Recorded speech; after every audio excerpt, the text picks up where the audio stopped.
E nessa noite um culto especial, né? Culto de comunhão. E antes de nós, eu quero agradecer o pastor Albertino, os irmãos. Já tivemos junto ontem, ali em Holanda, e vamos estar até quarta-feira com o pastor Albertino. Vamos lá em Ubiratã e também lá em Pitanga. Irmãos, antes de nós ler a Bíblia, eu quero anunciar, se você pode encontrar, Isaías 53. E eu quero fazer um pequeno comentário.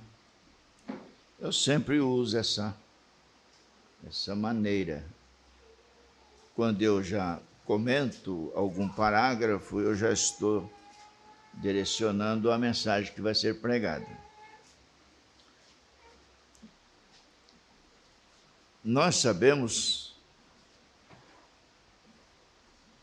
que há muita necessidade nesta hora que nós estamos vivendo.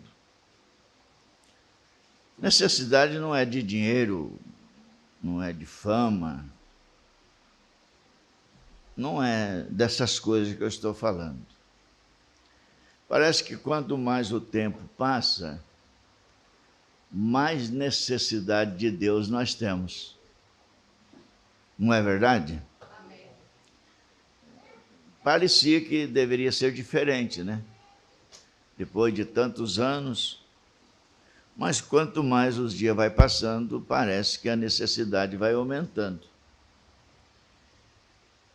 Eu lembrei de uma reunião que os ministros tiveram em Belo Horizonte. E nessa ocasião eu não estava lá, não era o povo do nosso companheirismo. São irmãos, mas não se reunia conosco. E naquela ocasião o P.R. Green estava lá, o irmão P.R. Green. E surgiu uma pergunta lá no plenário. Olha, nós temos aqui no Brasil um grande homem de Deus. Ele é um homem muito respeitado, mas nós não vamos na igreja dele porque ele tem um problema. Jogaram essa pergunta no ar para o irmão P.R. Green. E eles queriam uma resposta. Não, a pergunta veio do plenário. Que tinha um grande homem no Brasil, muito respeitado, com uma mensagem tremenda, mas ele tinha um problema de casamento e divórcio, por isso eles não sentariam com ele. Bom, P.R. Green pegou a pergunta, olhou e leu a pergunta e virou para a audiência e disse assim: o que vocês têm é muita falta de amor. Só isso. Não respondeu mais nada. E aqui eu lembrei do parágrafo, lembrando dessa, quando eu entrei aqui, me veio esse pensamento. No parágrafo 27 da mensagem Amor. Preste atenção nisso. Talvez vocês, a maioria já viu pregar, mas eu vou conversar, mesmo na mensagem depois. Essa é a grande necessidade pelo qual o mundo está morrendo. Deus é amor. Agora você encontra na igreja, o que impede a igreja tem sido a concepção errada do amor. Nós observamos que a falta de amor tem trazido morte espiritual, morte para a igreja, morte para a família, morte para casamento. Só isso. O mundo também está morrendo, está morto. Era de Laodiceia nunca mais se levanta. E a falta do amor. Porque o amor tem sido mal interpretado. O profeta continua dizendo: agora existe 2 tipos diferentes de amor, que é o amor verdadeiro. Um deles, no grego, é chamado de amor ágape. Ágape. Esse é o amor de Deus. Então, o amor pervertido daquilo é o amor filho, que significa o amor humano.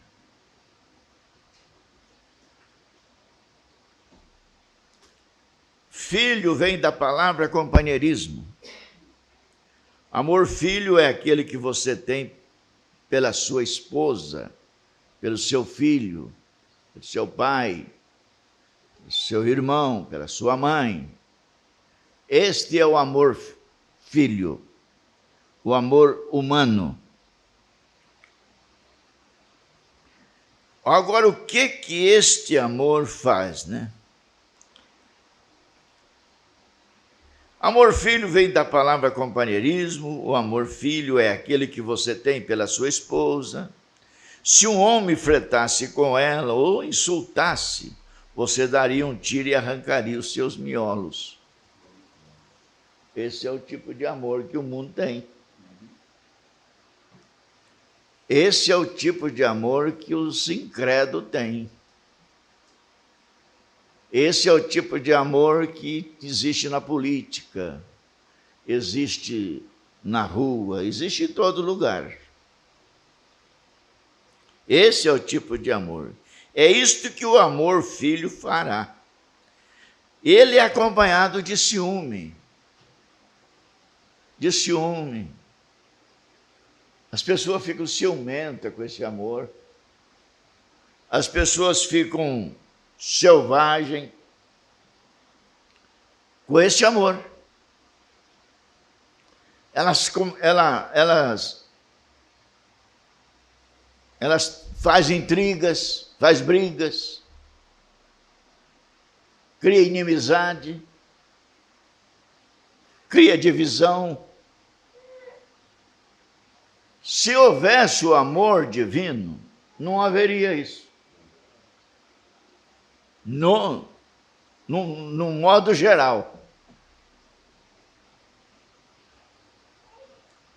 É isso que o amor filho fará. Ele é acompanhado de ciúme e muitas outras coisas o acompanham. Mas o amor ágape faria com que você orasse pela alma pecaminosa.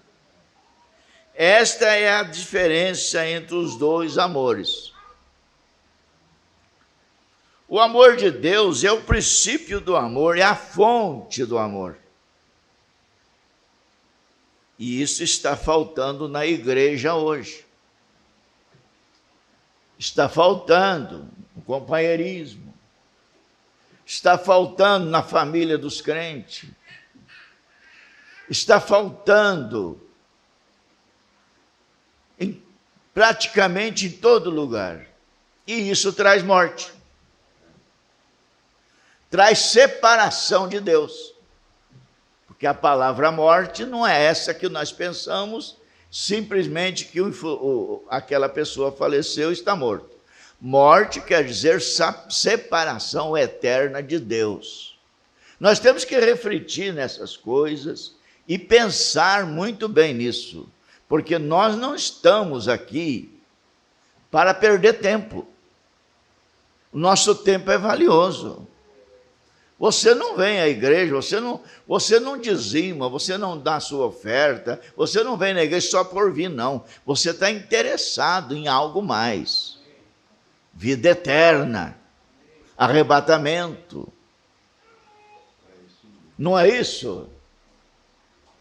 Nós tentamos fazer o melhor que podemos para poder conseguir aquilo que cremos que temos. Então o profeta continua: aquele amor ágape que faz com que você sinta amor pelo inimigo. Sinta amor por aqueles que te odeiam, por aqueles que te fazem o mal. E não é só de conversa, não. Quando você sente, olha, é uma experiência que você só vai ter o dia que você tiver uma porção desse amor.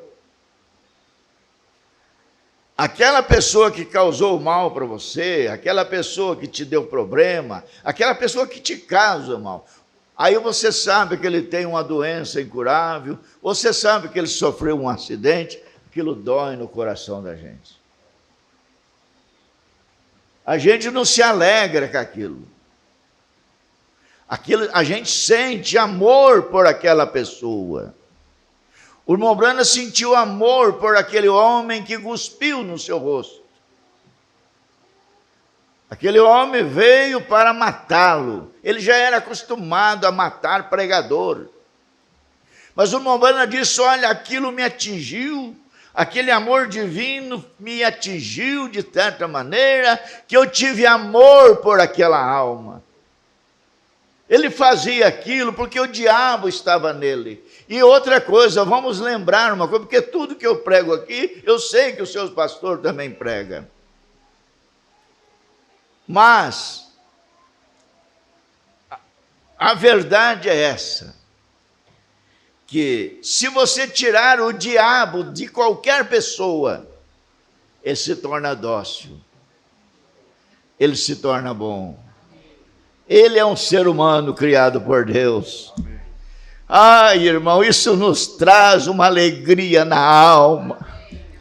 O dia que nós adquirirmos isto, as coisas se tornarão mais fáceis.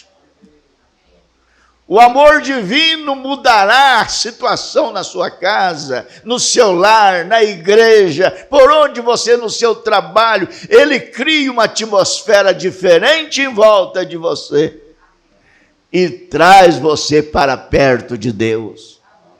Aí o profeta continua dizendo: isso está faltando na igreja hoje. Aquele verdadeiro amor ágape que faz com que você sinta amor pelo seu inimigo.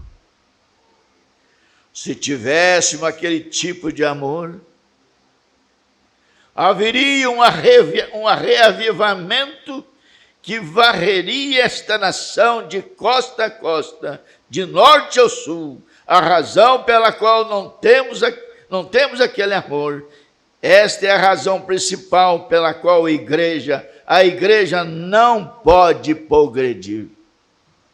Não pode ir à frente, não é em número, não é em riqueza, ela não pode subir, ela fica estagnada.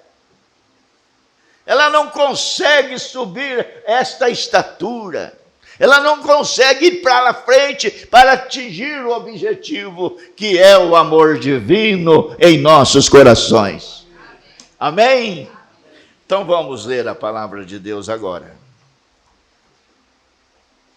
Isaías 53. O pastor Albertinho disse que eu podia pregar até meia-noite. Mas daí como é que o senhor vai queimar o pão? Vamos lá. Quem deu crédito à nossa pregação? A quem se manifestou o braço do Senhor? Porque foi subindo como renovo perante ele, e como raiz de uma terra seca, não tinha parecer e nem formosura. Olhando nós para ele, nenhuma beleza víamos para que o desejássemos. Era desprezado e o mais indigno entre os homens de dores, experimentado no trabalho como um de quem os homens escondiam o seu rosto. Era desprezado e não fizemos dele caso algum. Verdadeiramente ele tomou sobre si as nossas enfermidades, as nossas dores levou sobre si, e nós reputamos por aflito e ferido. aflito, ferido de Deus e oprimido. Mas ele foi ferido pelas nossas transgressões, moído pelas nossas iniquidades. O castigo que nos traz a paz estava sobre ele, e pelas suas pisaduras nós fomos sarados. Deus eterno, como nós agradecemos ao Senhor por aquele dia no Calvário. Ó Deus, o homem que visitou uma vez o Calvário, ele nunca mais será o mesmo. Pai, nesta noite, nós estamos relembrando aquela cena mais uma vez, Pai. Ali nossa dívida foi paga. Nós estávamos no zoológico do mundo e não podia sair, mas o Calvário nos libertou. Amém. O Calvário nos trouxe a saúde, tanto no físico como na alma, como no espírito. E nessa noite, Senhor, toma essa pequena audiência, Senhor, trabalha no nosso coração, trabalha comigo, trabalha com o pastor Albertino, trabalha com cada um que aqui está essa noite, Senhor. Cura os enfermos, liberta aquelas pessoas que estão ansiosas para ser libertas. Meu Deus, teu profeta nos ensina que na comunhão há cura divina. E quando alguém vier para a comunhão, que eles possam ser curados. Ser curado em nome de Jesus Cristo. Pai, nos unge mais uma vez para trazer a tua palavra em nome de Jesus Cristo. Amém.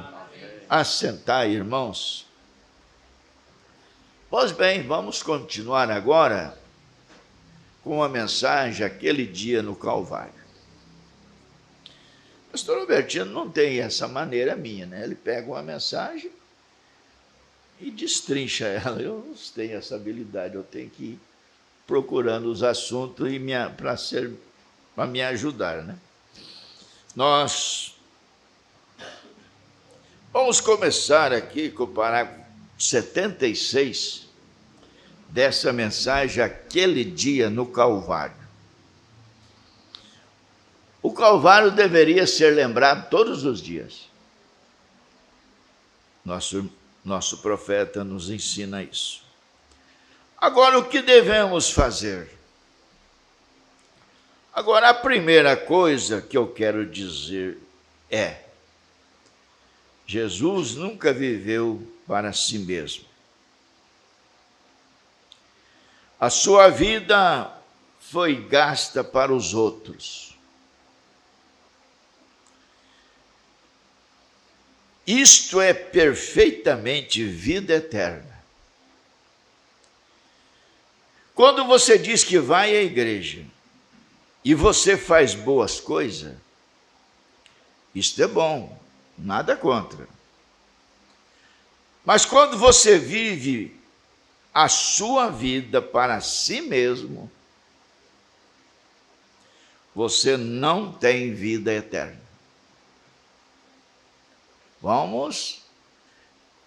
É tempo de exame, é tempo de nós examinarmos a nós mesmos. Nós temos muita facilidade para examinar a vida do outro, mas não examinamos a nossa.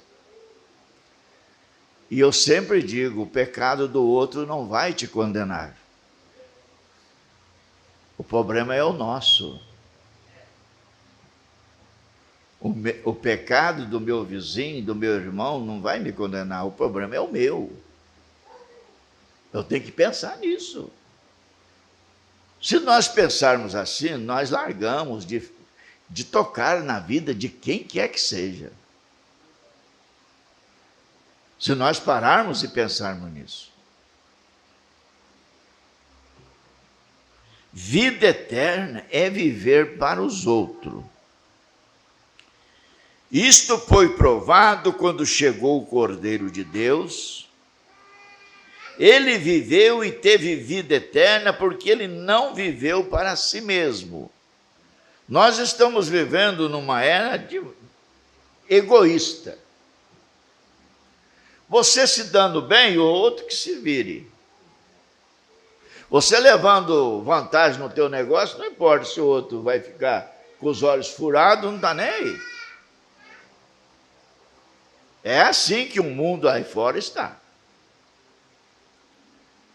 Desde que você vá bem, o resto é resto. Ele viveu para os outros. E você recebe vida eterna recebendo aquele dia. Você não vive mais para si mesmo. Você vive para os outros. Alguém diz: como você suporta e deixa qualquer um te chamar de tanto nome feio?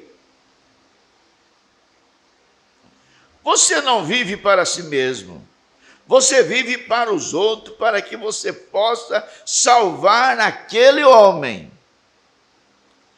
Você se torna filho, e o problema disso é que a igreja tem esquecido que são filhos. A igreja esqueceu que ela tem um pai, que são filhos de Deus.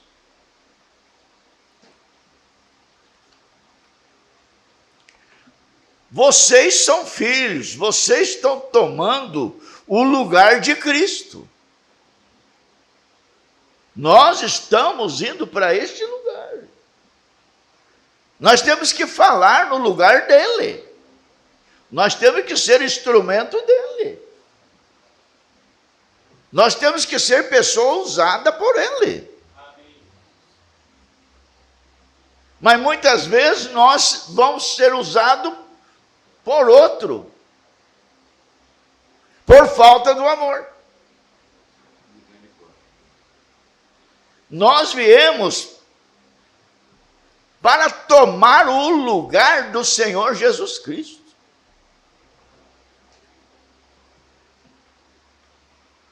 Vocês são filhos, então não vive para si mesmo. Vive para os outros.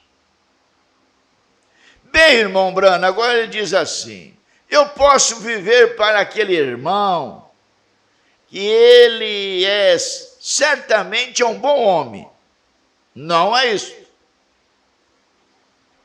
Viva para aquele homem que te odeia. Sirva ele. Ore por ele. Ame ele. Porque o que está nele é que está te perseguindo, não é ele. Viva para aquela pessoa que se mataria se pudesse. Foi isto que eles fizeram com ele, e eles o mataram. Ele morreu para que ele pudéssemos salvá-lo. Isto é vida eterna. Quando você tem aquilo em seu peito, você estará encarando o céu então. Mas você sacrifique as suas próprias coisas. As entrega assim como ovelha da sua lã. Você olha em direção ao Calvário. Eu espero que isto vos ajude a entrar num lugar. É isto que o tabernáculo precisa. É dessa experiência, é desse convívio, é desse amor. É isto que nós estamos necessitados. Depois de muitos anos de caminhada, ainda está faltando mais um passo, e Deus nos dará isso. Porque Ele começou conosco, Ele vai terminar conosco. Pode ter tranquilo, mas pastor, como é que eu vou fazer? Eu não sei como você vai fazer, mas Ele vai fazer por nós. Ele vai fazer por você. Depende muito da maneira que você está encarando isto. E isto eu espero que isto vos ajude a entrar num lugar. Isto é o que o tabernáculo, isto é o que todas as pessoas têm que fazer. É descobrir o que você é, qual é o seu propósito. Por que você vem à igreja? Por que você lê a Bíblia? Por que você ora, jejuma e paga seus dízimos? Qual é a finalidade? Não pode ser por outras coisas. Obediência a Deus, esperando que um dia nós chegaremos lá.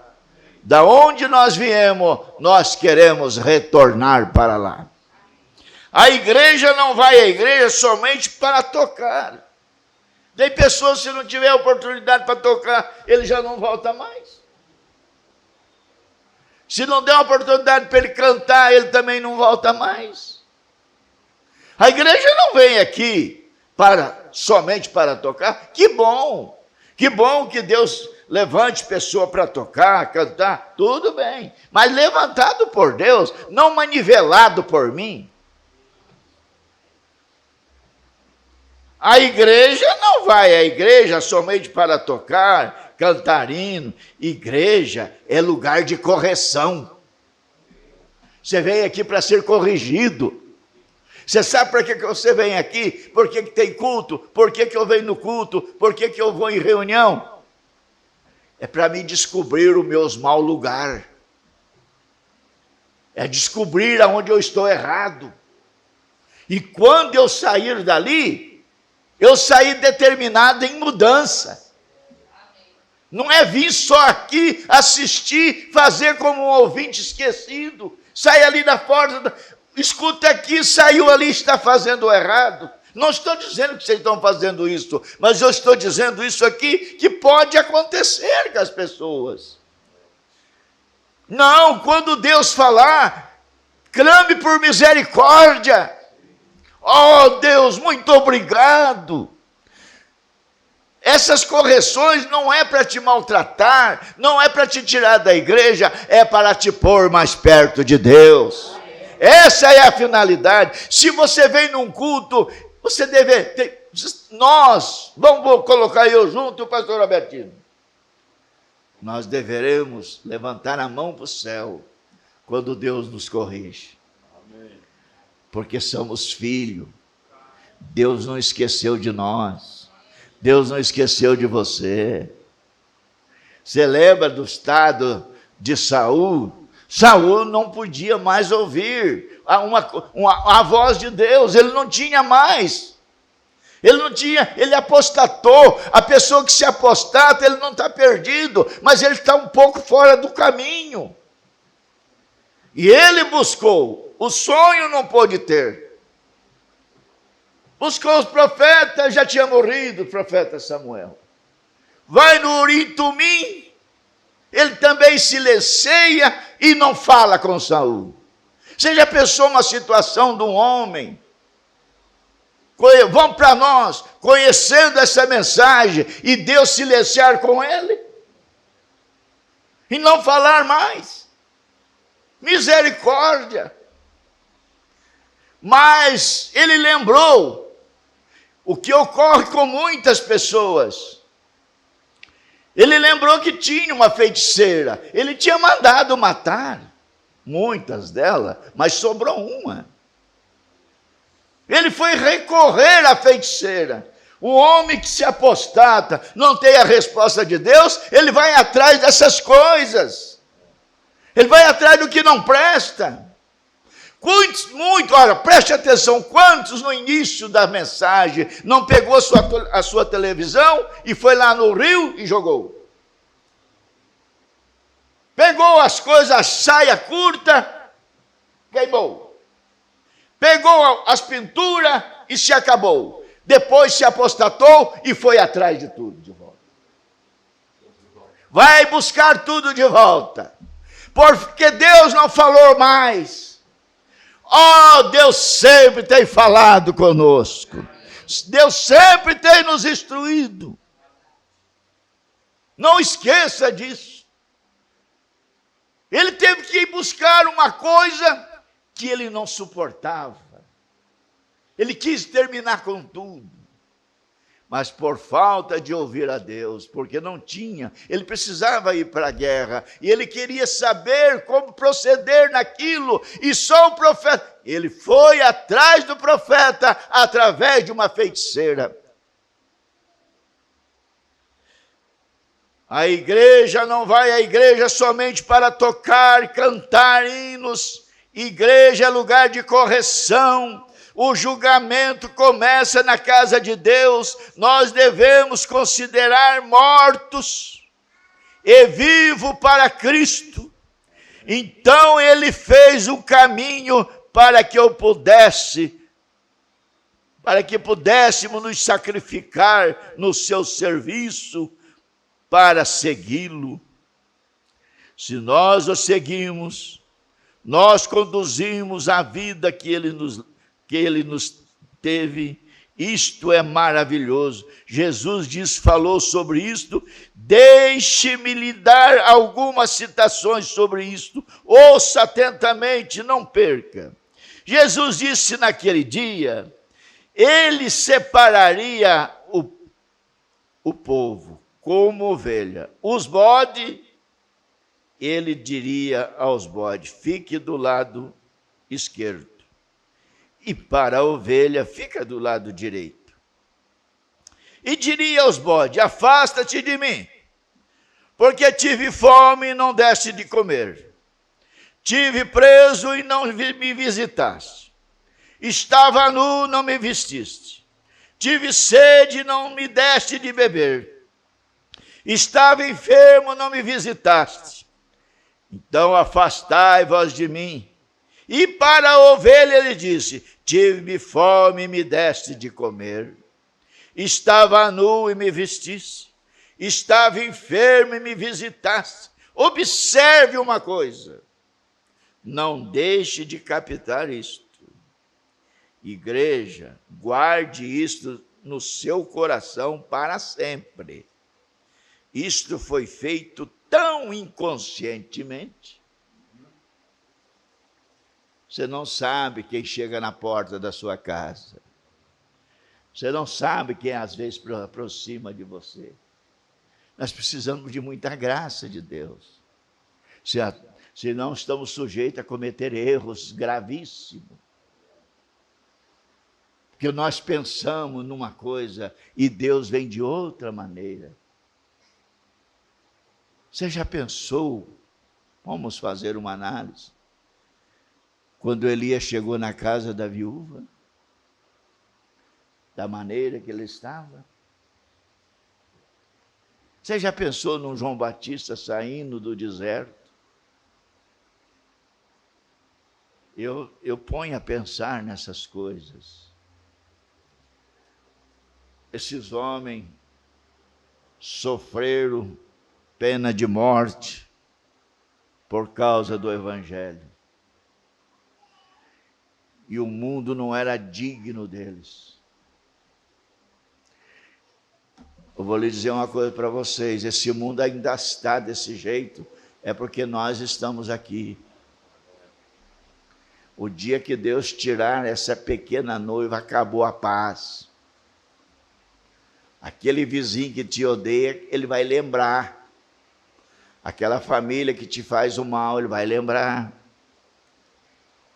Aquele homem que te fez o mal, ele vai lembrar. Ele nunca imaginaria quem é você. Ele nunca imaginaria quem é aquele homem, aquele pastor que passou várias vezes na porta da casa dele. E às vezes até criticado. Igrejinha do fundo de quintal. Esse pessoal não tem valor para a sociedade. Esse pessoal não tem valor para o mundo, mas temos valor para Deus. Deus não vai castigar essa nação enquanto nós não sairmos daqui. porque castigados eles já estão sendo, mas eles vão receber esse prêmio quando nós sairmos daqui. Aí que eles vão ver quem é você, quem era eu. Observe, não deixe de captar isso, igreja. Guarde isso no seu coração para sempre. Isto foi feito inconscientemente. As pessoas não fazem isso por uma linha de dever. Um homem que te dá algo a outro porque ele deveria fazer isso. Um homem que te dá de comer porque ele tem que fazer isto. Ele tem uma ideia orgulhosa. Isto deve ser a sua própria vida, as suas próprias ações. Isto foi tão surpresa para aquelas ovelhas, foi tão surpresa para aquelas que olha o que eles fizeram. Isso foi tão surpresa para aquelas ovelhas que eles disseram: Senhor, quando eu estava nu e com fome que nós lhe demos o de comer? Quando foi que eu botei comida na sua mesa? Quando foi que eu te dei o alimento? Quando que o Senhor estava nu, com fome, e nós te vestimos, te alimentamos? Quando foi isso? Quando tu estava nu, nós te demos o que vestir. Quando tu estava com sede, e nós te demos de beber. Quando tu estava enfermo, e nós demos assistência. Aquilo foi automaticamente. Sem amor, somente sua vida vivia neles. Seu amor vivia neles. Deus deixou o povo Deus deixou o povo ver o que o Calvário fez por nós. Tão automático. Ninguém pediu por isso. Quando tu estava nu, Senhor, nunca soubemos disso. Mas veja o que Jesus virou e disse: o que fizeste a este, a mim me fizeste. Uma vida sem orgulho, não segundo o pensamento, não pensar sobre aquilo, mas você está tão morto para as coisas do mundo, tão vivo para Cristo, andando no caminho do alto, que estas coisas são simplesmente uma coisa automática, você simplesmente o faz.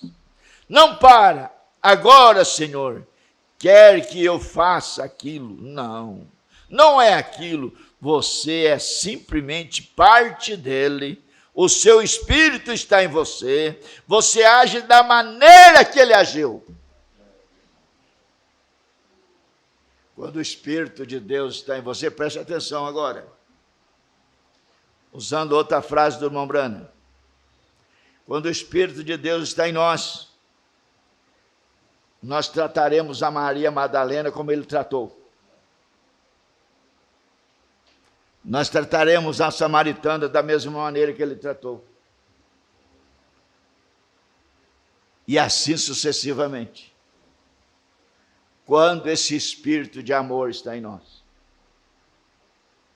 Isso é automático. Você não precisa se esforçar. Você não precisa passar 3 dias jejuando. Você não precisa ficar 3 noites orando. Não que você não possa fazer isso, mas não para isto aqui que eu estou falando. Isso é automático.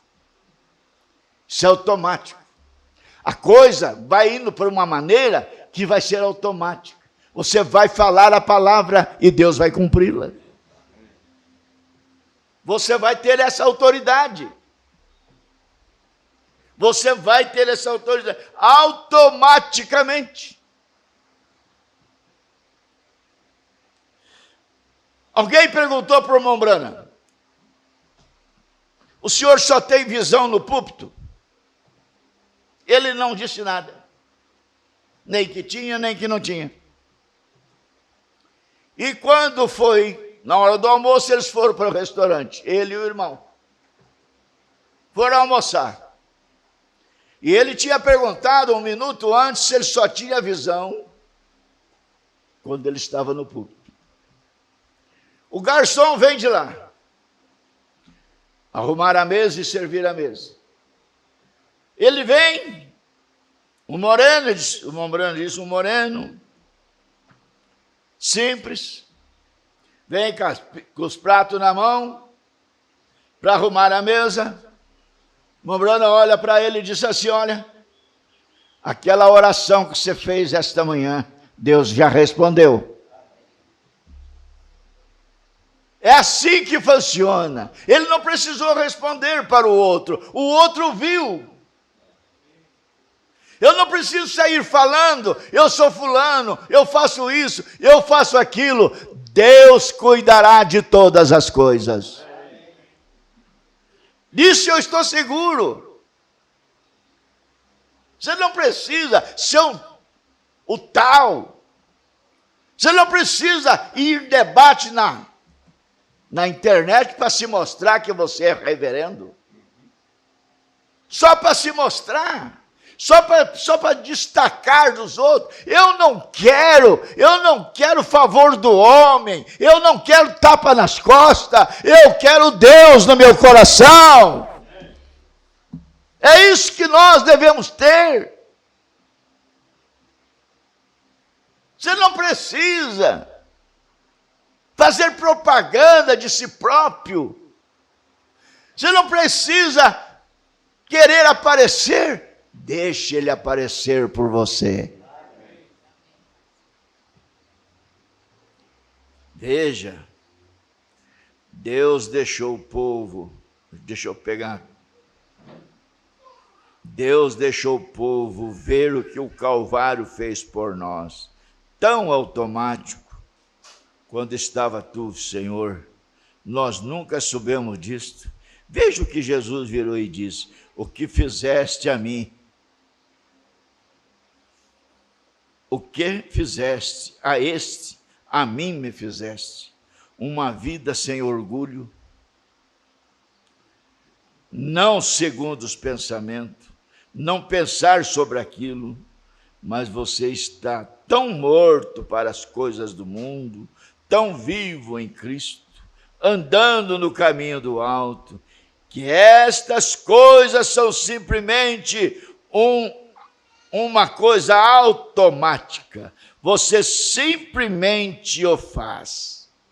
Automático. Você não precisa se esforçar. Você não precisa sair procurando mendigo.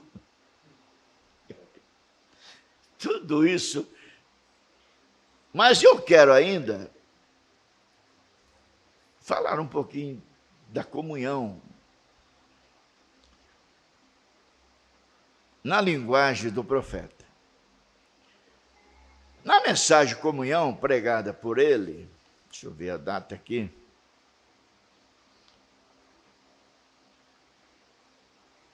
Parece que está meio embaçado aqui, deixa eu ver se está aqui. Não tem. Mas vocês vão saber que foi ele que pregou, está aqui. Ele, depois de ler as escrituras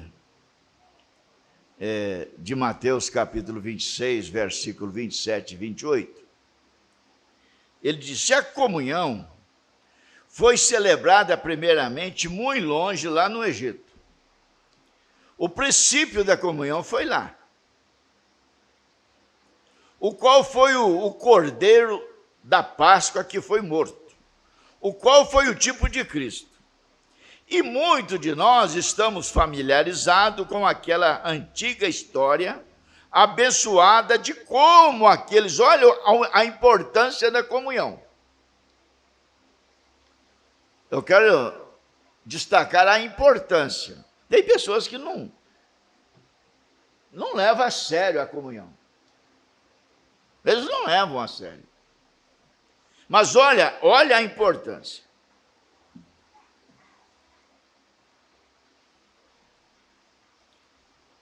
Eu vou começar de volta. A comunhão foi celebrada primeiramente muito longe, lá no Egito, o princípio da comunhão, o qual foi o cordeiro da Páscoa que foi morto, o qual foi o tipo de Cristo. E muito de nós estamos familiarizados com aquela antiga história abençoada de como aqueles que tomaram a comunhão lá, mesmo andaram pelo deserto por 40 anos. E quando eles saíram, não havia um só inválido entre eles. Não havia nenhum inválido lá. Lá até mesmo as suas roupas não estavam gastas. Por 40 anos tinha se mantido. Pense nisso. Uma roupa durar 40 anos. Quantas crianças não cresceram lá? Quantas meninas não cresceram lá? 40 anos e Deus manteve aquilo lá. Que segurança bendita é para nós hoje à noite. Se isto é um tipo, então Cristo é o protótipo. De que maneira Deus libertou o seu povo? Agora, ao tomar a comunhão, estava a diferença entre a vida e a morte. Ali estava uma diferença. Quem estava tomando a comunhão, a morte não atingia. A morte não atingia. Aqueles que estavam no interior, sobre o sangue derramado, tomavam a comunhão. Agora escute, ninguém podia tomar a comunhão sem estar debaixo do sangue derramado primeiramente. Ninguém pode tomar a comunhão se não estiver debaixo do sangue. Depois foi posto sobre a veiga, no umbral da porta. A veiga era a viga transversal, e sobre o umbral da porta. Então, o cordeiro foi assado, foi comido com ervas amargas. E eles cingiram, depois que o sangue foi derramado, eles tinham passado sobre o sangue derramado, estava cingido e pronto para a marcha. Pois que você toma a comunhão, irmão, levando uma vida totalmente separada para Deus, você sai daqui, se houver o arrebatamento, você está incluído. A comunhão é tão importante para o cristão, que a primeira coisa que vamos fazer lá é tomar lá. Jesus vai nos dar comunhão lá. Vocês creem nisso ou não? Isso é tão importante. Nunca deixe de tomar uma comunhão por causa de pouquinhas coisas. Às vezes, aquelas coisas se tornam um montão. Conversa com o pastor, acerte sua vida, não fique fora disso. Isso te dá força, isso te dá graça. Agora, isso é um verdadeiro tipo formoso desta noite. Pessoas que tomam a comunhão não devem jamais estar associado e nem aliado às coisas do mundo. Eles devem vir sobre o sangue primeiramente, ser purificado de todo o pecado, o qual é a incredulidade, e depois ser calçado na preparação do evangelho, estando vestido com toda a armadura de Deus, preparado para a ordem de se apresentar a qualquer tempo. Nós não sabemos a hora que nós vamos ser chamados. Jesus pode demorar mais 20 anos, 100 anos, que eu não creio que ele vai demorar muito. Mas quem me diz que eu posso estar vivo amanhã? Quem pode garantir a minha estadia amanhã nessa cidade? Só Ele. Então você tem que viver e trabalhar como ele viesse daqui a 100 anos, mas viva como ele viesse agora. A mensagem não deixa nenhuma dúvida para os verdadeiros eleitos de Deus.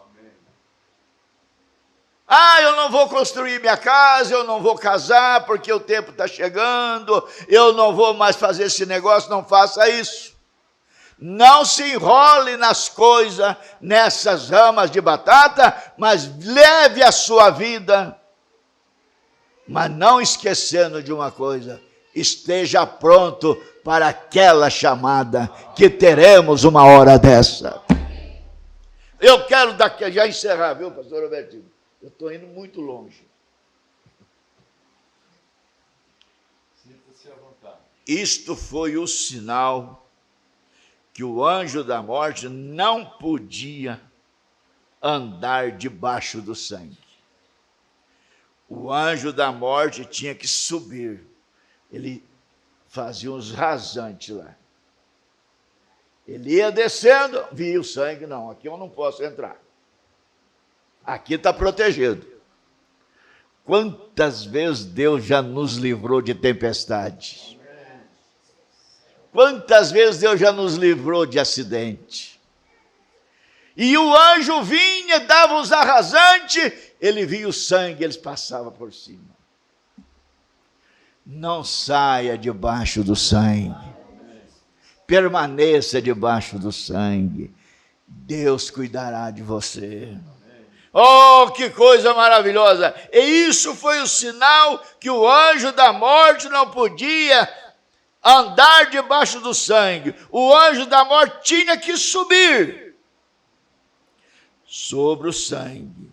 E daí aonde o poeta tomou a inspiração, dizendo: quando eu ver o sangue, eu passarei de vós.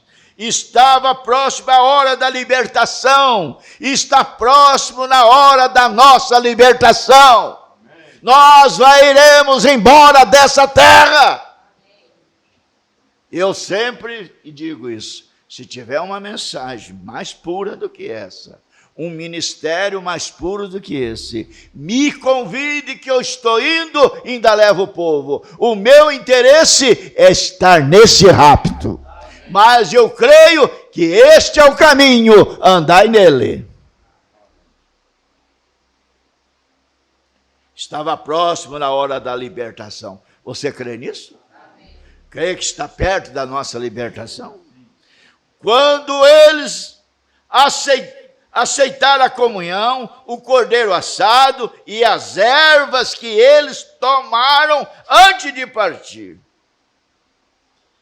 Aí ele diz assim: muitas igrejas têm comunhão fechada. Isto é só para a sua própria igreja, quando tem sua comunhão. Mas olha o que o profeta diz: mas nós aqui não somos uma denominação. Nós temos uma comunhão aberta para todos. Porque nós cremos que cada crente tem o direito à mesa do Senhor. E ter o companheirismo na proximidade das boas coisas de Deus, ou com cada crente, sem preocupação com credo, cor, ou o que quer que ele for, de modo que todo tem sido feito participante a beber da mesma bênção, Cristo. Agora, este grande momento tinha se aproximado no nosso Senhor, um dos tempos mais árduos de toda a sua viagem terrestre. Havia chegado tempos de provas. Jesus teve que passar por prova, assim como nós passamos por prova. E a Bíblia diz que cada filho que vem a Deus, primeiramente tem que ser provado, treinado, corrigido. Agora, muitas pessoas, é uma prova final. Quando o tempo de prova vem, é tempo do lugar da provação, e a Bíblia diz que se nós não suportarmos as provas, então nós tornamos como filho bastardo. Quantos que não suporta? Não aguento mais. Eu não vou mais, pastor, eu não aguento mais, eu não suporto mais. Irmão, o apóstolo São Pedro diz que Deus não dá prova além de que nós podemos suportar. Isso é tão fácil de entender. Me explica então, qual do pai aqui que tem coragem de pegar uma criança de 5 anos e jogar um saco de cimento de 60 quilos no ombro dele? Ele não vai suportar, ele não vai puxar, ele não vai. Ou nós já sabemos disso. Você acha que Deus daria uma coisa que você não possa suportar? Você sendo um filho dele? Jamais ele faria isso. Todas as coisas são vencidas, não por mim, mas por ele. Amém? Pois nós estamos professando que Deus é o nosso Pai, então ele não é nosso Pai. Porque se nós temos corretamente de todo o coração recebido o Senhor Jesus Cristo como nosso Salvador pessoal, não há nenhuma coisa nessa terra e em toda a escura eternidade que possa nos separar do amor de Deus que está em Cristo Jesus, nosso Senhor. Incline sua cabeça, Pai Celestial, nós te agradecemos, Senhor, pela boa tarde que nos deu. E ainda temos mais bênçãos do Senhor. Queremos, Pai, que continue conosco, continue com o pastor Albertino, continue com esta igreja, traga a alegria de viver, traga a alegria de te servir. Como Davi tinha prazer de dizer, eu me alegrei quando me disseram, vamos à casa do Senhor. Eu me alegrei quando eu pude participar da comunhão. Eu me alegrei quando eu estava lavando o pé da minha irmã. Eu me alegrei quando eu pude abraçar o pastor, pude abraçar aquela irmã, pude abraçar aquele irmão. É a minha oração, dá-nos esta alegria, em nome de Jesus Cristo. Amém, Senhor. Amém.